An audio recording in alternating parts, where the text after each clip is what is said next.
Hello, hello, and welcome back to another Chris McPherson Show Daily Dose. It's time to dig into day one of the third Ashes Test. And wasn't it a roller coaster of a day, starting from before play, which we'll get into in a moment. As we were for the preview, I'm joined again by Adam Clements. Good to have you back on the show, mate.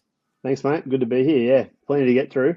Mate, It was good a to get pretty a call wild back day. straight after that debut, mate. The punters must have liked it. Yeah. I can't help it, I suppose. Good to have you back, mate. Well, let's start with the pre-play. And mate, I was actually calling some cricket before the game, and I got a message from you and about 5 other people, all within about 60 seconds. Steve Smith's out. Take us through it. Obviously, it was very last minute. It was only just in the lead up to the toss that it sort of, an hour out that it broke. That I think it was vertigo, essentially, was the underlying cause that might have come about from a head knock. Yeah, so I didn't get around the actual cause of the injury, but there was basically, I was exactly the same as you in some respects. I turned the TV on, and at the bottom of the screen it said Steve Smith ruled out, Khawaja into the side. And then I basically went digging, as everyone does, and there wasn't too much out there. And I suppose it was only half an hour to the toss, so it was one of those things we were going to find out sooner rather than later because it was all just speculation at that time. But then when Steve Smith left the change room with his backpack on, with a trainer, I think everyone put two and two together that he wouldn't be playing. It wasn't a shoe-in that Khawaja would be straight in, obviously, but yeah, he definitely made the most of it. Yeah, well, we were talking about that. As I said, we were setting for cricket commentary and getting ready, going through it all, and we sort of, as the news was breaking, we were kind of umming and ahhing as to, would they bring Khawaja in? Would they, maybe look to a Bo Webster to bring in, another option in case they needed some more spin? The batting lineup pretty decent with Mitch Starc in the form he's in. Pat Cummins coming back in. We kind of bat reasonably deep, which thank goodness for that, as we'll get to a little bit later on. But it was Usman Khawaja who came in, and then, we thought maybe Travis Head would slide back down to 4, but no, Usman Khawaja named to bat at 4, and that's exactly where he did bat. And as you say, he, I think it's fair to say, made the most of it when we have a look at the scorecard. Second highest of the run scorers. But I guess for me, the talking points, and we'll get to Jofra Archer and the English bowling in a moment, but you and I talked about this in the lead up to the test, and we talked about it off the air during the last test, is the Aussie batters. I know Alex Carey, and again, we'll get into him a little bit in a moment. Aussie batters just not going on with, they're going beyond what you'd call a start, the 20s and 30s. We're seeing guys, these 40s, 50s. We've barely seen a century partnership. I was listening to the guys on SEN this afternoon, and they were talking about the fact of, 70s, 50s, 90s, and it's been the same every test. We just can't really land the killer blows. I mean, I know we got 500 in the last test, but we had no real 100-run partnerships, which, in years gone by, you'd have one or two of those are going to 150, 200, 250, and we'd be posting 650, 700, and we should have been doing that today and not be 8 for 326 at the end of 83 overs at the end of a day. That's right. I feel like as much as we're 8 for 326, we have the runs on the board, but it does feel a bit hollow. I think because some of the dismissals were pretty average. I mean, Marnus Labuschagne, first ball after lunch break, that was unforgivable. And then Cameron Green to do almost exactly the same thing 2 balls later. Travis Head, you could probably say he fell into a trap. Weatherall will get more and more short stuff because he got hit in the head and then fought back. But then there was another bouncer that got up on him a bit too fast, and he ended up getting pouched sort of backward square leg by the keeper, his Sky one. But yes, main takeaway from that is a lot of guys got themselves out rather than good English bowling getting them out. Khawaja was another one, hold out into the deep when there was nothing going on. Again, this series has been one about moments, and Khawaja and Carey had a chance to take that really deep. Yeah, they certainly did. And for mine, again, an opportunity left begging. Even for Josh Inglis, he's got starts since he's made his debut, but just didn't go on with it.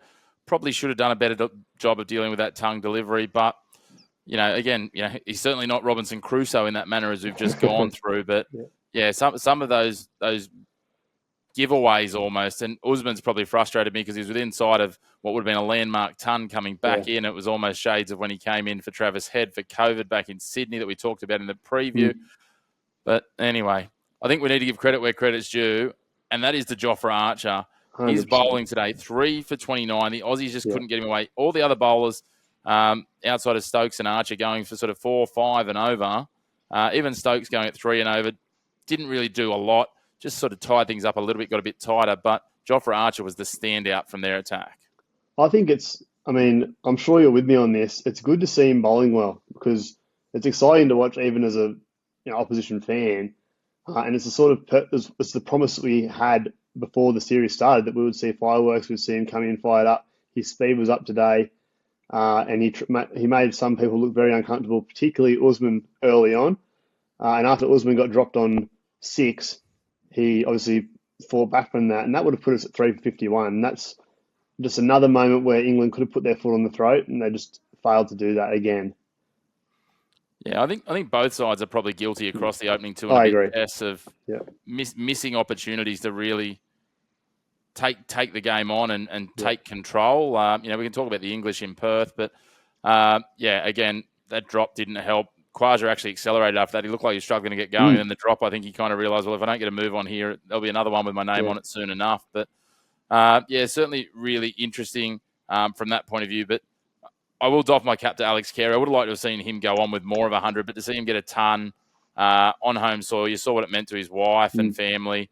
Really positive for him. Again, after the passing of his father not that long ago, all of this, it's a nice note. It would have been lovely for his dad to see that, but again, great to see him. I feel like he's in the best batting form of his Test career at the moment.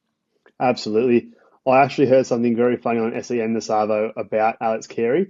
There is a marked improvement from before a certain date in 2022 and after, and that date is the day he fell in a pool in Karachi in his full Aussie kit. So I thought that was pretty funny. I think before that he averaged 20, and after that he averages 37 with the bat. Oh, maybe we need to be pushing more of our players into pools, mate. Yeah. But no, with Carey, that was unbelievable, wasn't it? I mean, obviously all his family there, pretty emotional ton for him. At home as well, super special. And I'd like to congratulate you because you said that the hometown boys would be the ones to get the job done. So Travis, not so much, but Carey definitely stood up today. And again, disappointing he didn't go on with it. That's probably, I'm not going to kick him because he was obviously our best today. But again, it was a time when we could have really pushed on and didn't quite take the initiative.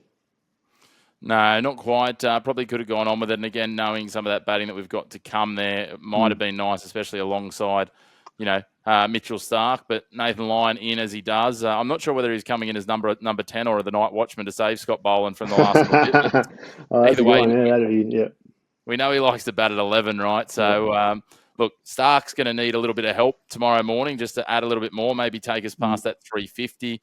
If Stark could bring up another 50, he might be asking Cameron Green and Josh Inglis and co to just slide down. I was actually surprised that Stark didn't come out before Cummins, to be honest. I know Cummins' long-term record, but certainly recent form Stark. It's funny, isn't it? Batters want to fight their way up, but bowlers, even when they get runs, still want to try and hold their spot. They like to bat lower. Yeah, it's a bit of a funny one. Fast bowlers are a bit of a interesting bunch. And yeah, you're right. Cummins hasn't batted much, so I'm actually with you. It might have been a left-hand, right-hand thing, but again, I think. Do you put us in front? I mean, I'm a bit in the middle. I think we're just edging ahead, runs on the board sort of thing. It's only 8 runs off England's highest score for the summer. Yeah, look, I think this is the best batting deck that we've seen so far of the summer, and it will get a little better. I feel like if Alex Carey was still in with Mitchell Starc, I'd say we've got the advantage. But I'm still, look, if you'd offered us 8 for 326 locked in at the start of the day, I wouldn't have leapt at it. But, it could have been worse, as you touched on with some of those, the drops and a couple of other things that we got away with in England, not really putting their foot on the throat. Yeah. It just depends. If Archie can come out with the renewed venom, because he did slow down a little bit at the end of day one, but he was bowling really consistently and tight, which I did like. If he can come out back to, firing pace, we could be bundled out for 330 here. He could grab 2 quick wickets. It'll really come down to what we do at the start of the first session tomorrow. I don't expect to see these guys bat all the way through the first session, but if they can put on 30 or 40 and then give us, 8 to 10 overs before lunch, even that'd be probably a perfect scenario for me that we just get that chance. But I feel this pitch is going to get a bit better to bat on tomorrow into day 3, and we just need to make sure that we strike while the iron's hot with the wickets. But have a look at the bowlers we've got. We've got Cummins, Starc, and Boland to bowl down the pace. We've got Cameron Green, who we know can be really difficult with a bit of extra bounce. And there is a little bit of grass on the deck. So I'm not saying that we're behind the game, but I don't know that we're in front of it. I don't know that the needle's moved significantly since the start of play. No, I think you're right. I think I have us just ahead, just on the basis of runs on the board. Will Jack's got a bit of turn today. Nathan Lyon's going to like that, especially if we're bowling fourth innings. So that's one thing we have in our favour, especially if the game goes deep into day 4 or day 5. But I think, we have a chance to actually go on a bit, and as you said, hang on for another, 20 overs or so, if that, and get into the English batsmen late, just before lunch. We lost wickets in clumps early in the day, straight after lunch, just before the tea break, and then obviously Carey going just before the close of play. So that was again part of the reason why we didn't sort of go on with things, is losing them at those times when you should really be. It was lack of concentration, really. Yeah, it certainly is. And look, you talk about the spin. Damien Hoff came out in the lead up, the curator for Adelaide Oval, and said there'd be a bit of spin there. Look, at the end of the day, I don't mind if the test doesn't go to day 4 or day 5, because that likely means we've won. I don't see how England win this test in 3 days from here. So that's the good news. And it would be the world's shortest Ashes series, as we talked about in the preview. So Yeah, that's right. I don't mind that. But yeah, look, I think Nathan Lyon, even the bit of extra bounce that we're seeing at times, the variable bounce, because early on that ball that Khawaja pumped out into the outfield to get caught, and then you saw some of the ones that Carey was getting from Jack's. Very different spin, very different bounce. So it's obviously showing there's a bit of variation in it. So really exciting. As I said, for day 2 for me, we just need to if we can get past 350, sort of 350 to 370, that'd be ideal. And then that, we just need Lyon and Boland both to chip in with a couple of runs each and let Stark do the heavy lifting, and then come out, a couple of stints of fast bowling, and then let the boys have their lunch break and get to work. The worst case for me is, we get bundled out early in that first session and England get to lunch at none for 70 or something like that. That bodes really poorly for us. But we'll wait and see. We've got a bowling cartel. We've got options. I even think that, some of Travis's leg spin could be handy here late in the match as well.